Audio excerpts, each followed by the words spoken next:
Hi everyone. Now, we are getting to the second part of Session 3, the need for nature-based solutions in managing climate and disaster risk. In this part, we will take a closer look at the remaining part of the green infrastructure of coastal zone management, sustainable land management, integrated water resource management, and integrated fire management. Moving on to the coastal area.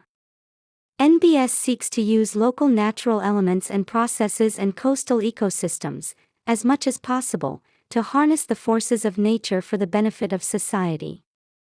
Rehabilitating coastal habitats is essential for bolstering resilience against climate change and disasters. Mangroves, coral reefs, and dunes form natural bulwarks, buffering against storms and reducing coastal damage. These areas are also rich in biodiversity, which helps ecosystems recover from and adapt to environmental shifts. These habitats are also crucial in trapping atmospheric carbon, aiding climate change mitigation. Economically, they're the backbone of industries like fishing and tourism, sustaining livelihoods and economies. As nature's own filtration systems, coastal zones like wetlands purify water, benefiting both people and wildlife. In the face of rising sea levels and changing climates, these habitats provide a buffer, allowing communities more time to respond to environmental changes. In essence, coastal habitat restoration safeguards shorelines and supports the health and prosperity of local communities and ecosystems. NbS has immense potential to restore coastlines and benefit the environment, communities, and organizations, but there is work to be done to realize its full potential. The ideal coastal infrastructure project is resilient to nature's most powerful forces, while also minimizing environmental damage locally and broadly through a low-carbon footprint. As part of a coastal ecosystem, mangroves are found in tropical and subtropical regions around the world. They are crucial for the health of coastal ecosystems and the communities that depend on them. Due to their importance in coastal ecosystems and declining numbers, mangrove forests are protected under various international conservation laws and initiatives. Mangrove protection and restoration are vitally important for climate change adaptation due to several key factors. Mangroves act as a natural protective barrier against storm surges, high waves, and winds, effectively reducing the impact of extreme weather events on coastal communities. Their dense root systems help to stabilize shorelines, minimizing erosion and the loss of land to the sea. Mangroves are among the most carbon-rich forests in the tropics. They sequester large amounts of carbon in their biomass and underlying sediments, significantly mitigating the effects of climate change. Studies indicate that pound for pound, mangroves can sequester 4 times more carbon than rainforests can. These unique ecosystems are home to many species that are not found anywhere else. Protecting and restoring mangroves helps preserve biodiversity, which is essential for ecosystem resilience in the face of climate change. Mangroves provide nursery habitats for many fish and shellfish species. By protecting mangroves, we also support fisheries and the livelihoods of local communities that depend on them. Mangrove roots filter pollutants and stabilize sediments, leading to cleaner coastal waters, benefiting human and marine health. These ecosystems, adaptable to environmental shifts, offer robust protection against climate impacts by adapting to rising sea levels and shielding coastlines. Mangroves also support coastal communities through resources and tourism, making their conservation and restoration vital for cost-effective climate adaptation and coastal resilience. There are a few strategies that we can take for mangrove protection and restoration. Planting mangrove alone, although inexpensive, usually does not succeed due to a failure to appreciate the physiological tolerances of mangroves to tidal inundation.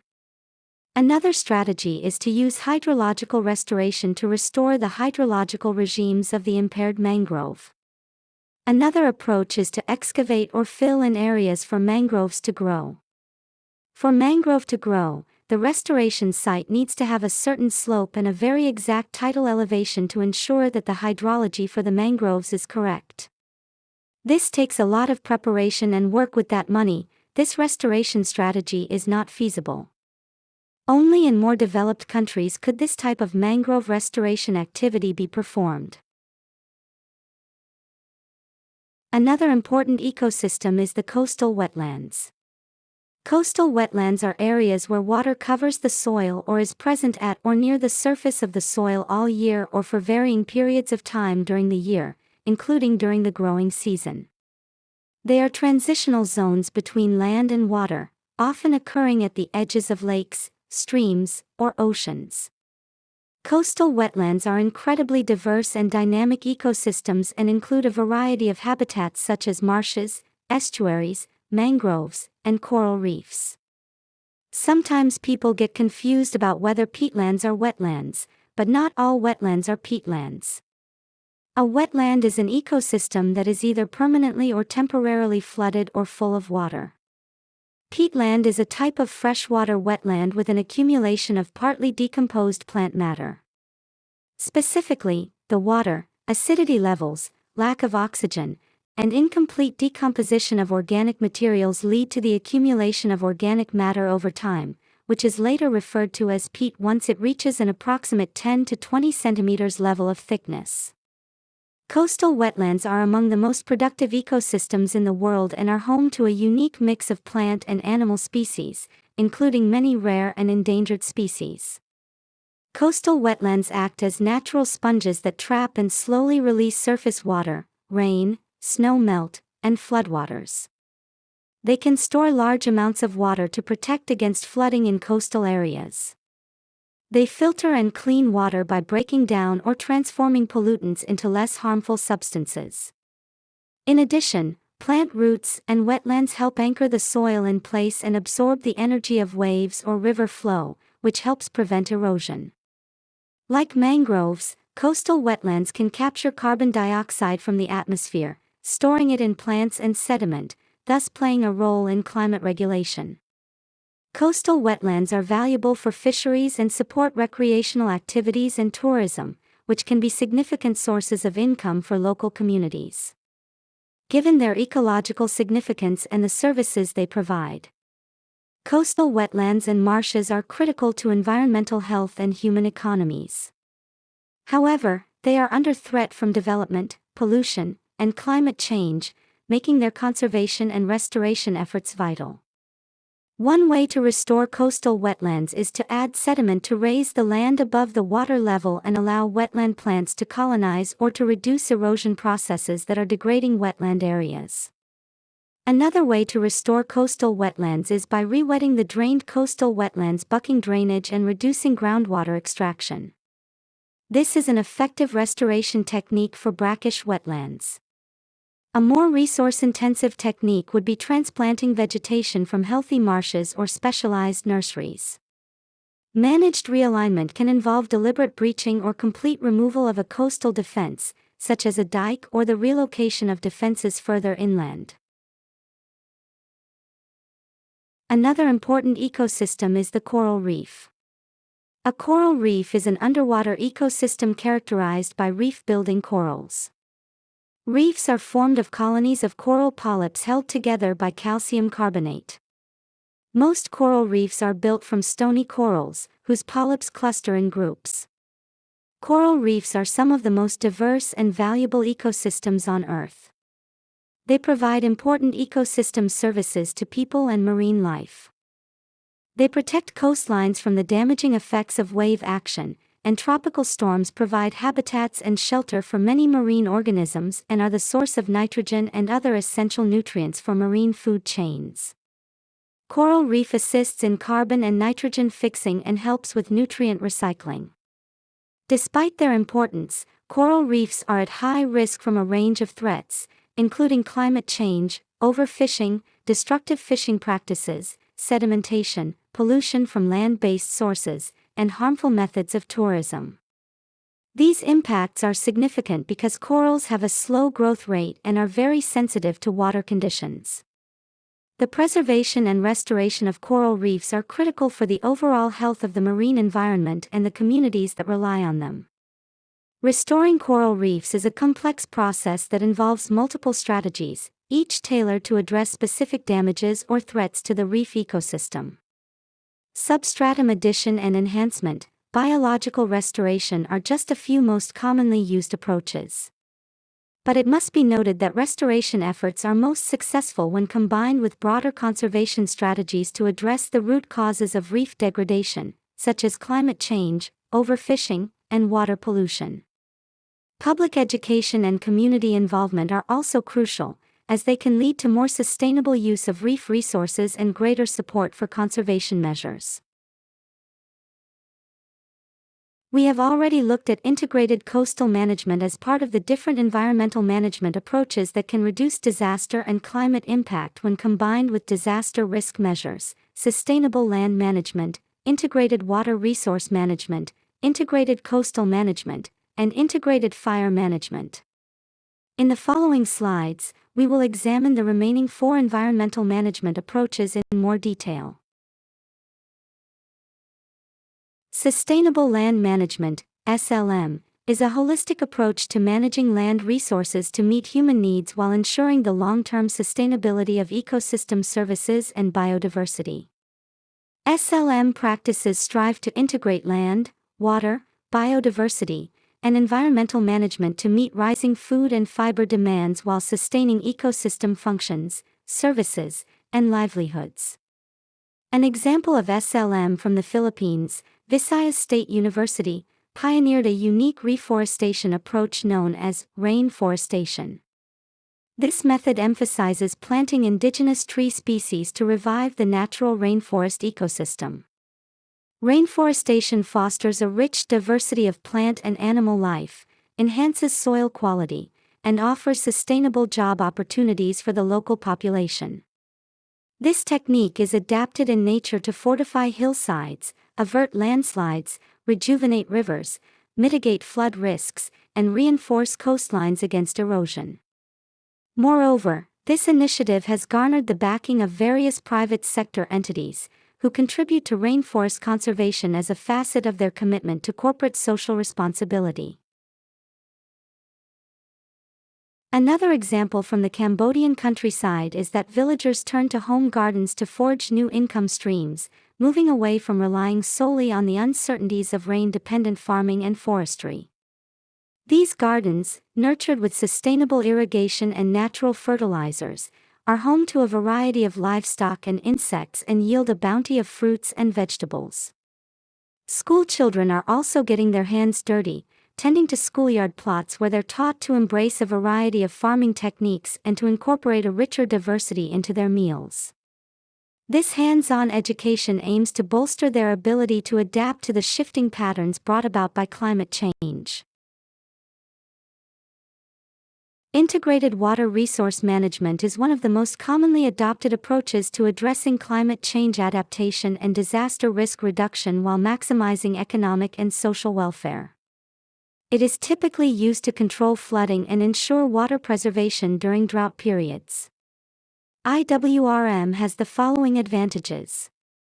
Holistic approach. It considers the river basin, aquifer, or lake as the system to manage, rather than focusing on individual components, ensuring that all parts of the system are managed in relation to each other.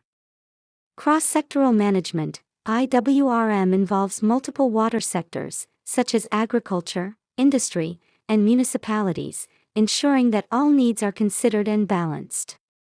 Stakeholder involvement. It includes all stakeholders in the planning and decision-making, acknowledging that everyone's livelihoods are interconnected with water resources. Sustainable practices. IWRM promotes the sustainable use of water resources to ensure that current and future generations can enjoy the benefits of those resources. Economic efficiency. It encourages the efficient use of water resources to maximize the economic benefits derived from water. Equity. The equitable distribution of water ensures that all individuals and communities have access to sufficient, safe, acceptable, physically accessible, and affordable water for personal and domestic uses. Environmental protection. IWRM integrates the protection of water-related ecosystems to maintain the environmental services they provide. IWRM is a participatory planning and implementation process that involves recognizing the intrinsic value of water and acknowledging its finite and vulnerable nature. It requires moving away from sectoral water management, where each sector manages its resources, to an approach where cross-sectoral impacts and outcomes are recognized and balanced. Integrated Fire Management, IFM, is a comprehensive approach to dealing with the complex issue of wildland fire management. It combines a variety of techniques and practices that address the prevention, mitigation, preparedness, response, and recovery from wildfires. IFM is aimed at reducing the negative impacts of fires while enhancing the beneficial effects that fire can have on ecosystems. Key components of integrated fire management include fire prevention, implementing measures to reduce the likelihood of fire starting, such as public education campaigns, enforcing fire bans during high-risk periods, and creating fire breaks. Mitigation, reducing the severity of fires that occur through activities such as controlled burns, also known as prescribed burns or prescribed fires, to reduce fuel loads and managing vegetation to minimize the spread and intensity of fires.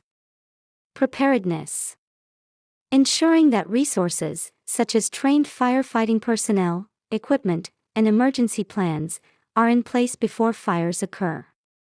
Suppression and response, effectively and efficiently responding to fires to minimize damage to life, property, and resources. This involves the direct fighting of fires and the coordination of resources and information. Recovery and rehabilitation, addressing the environmental and community recovery after a fire, including reforestation, erosion control, and rebuilding infrastructure. Research and monitoring, conducting studies to better understand fire behavior and effects, and monitoring areas for fire danger to aid in prevention and preparedness efforts. Community involvement, engaging local communities in fire management practices, as community awareness and participation are critical for the success of IFM. Policy and collaboration, developing policies that support IFM and collaborating across jurisdictions and with various stakeholders, as fire does not adhere to administrative boundaries. Integrated fire management acknowledges that fire is a natural part of many ecosystems and can be beneficial when it occurs under the right conditions. It promotes the use of fire as a land management tool while protecting people and property from the dangers of uncontrolled wildfires. To sum up, in envisioning a world where our future is resilient and sustainable, the tapestry of possibilities is rich and varied. At the forefront of this colorful mosaic is the concept of NbS, a term that underscores the pivotal role of nature in addressing societal challenges. This is not just an option among many, it is a crucial and irreplaceable strategy. The journey toward successfully integrating NbS into our collective future is not one that adheres to a rigid, uniform approach. Instead, it celebrates diversity and flexibility, understanding that each ecosystem, from the rolling sands of deserts to the dense canopies of rainforests, requires a tailored touch. As we delve into the realm of innovation, it becomes evident that new ideas and technologies are both emerging and necessary. These innovations serve as the lifeblood of NbS, propelling us forward and ensuring that our strategies are effective and evolutionary. Yet, we must acknowledge that the path to restoration is not a sprint but a marathon. It is a commitment to a long-term vision that requires substantial resources and extensive preparation. The intricate process demands a deep understanding of the delicate balance between our world's social and ecological fabrics. Defining what constitutes an NbS is a task that must be undertaken with respect, acknowledging the unique contours of each social-ecological context. These solutions should not only align with but actively support and enhance biodiversity, fostering an environment where life in all its forms can thrive. However, it's essential to discern that not all conservation measures qualify as NbS. And while NbS plays a critical role in our environmental strategies, they are companions to, not replacements for, the imperative of decarbonization. The demand for NbS is a growing wave we must create and ride. It's a demand fueled by increasing awareness and the urgency of our climate crisis. To harness this momentum, the messaging must be precise and compelling, crafted to cultivate a deep-seated understanding of NbS and its profound benefits. Now, we have reached the end of Session 3. Please feel free to go back to any part of the session to get a better understanding. When you are ready, please proceed to the quiz section as the final activity to complete the session.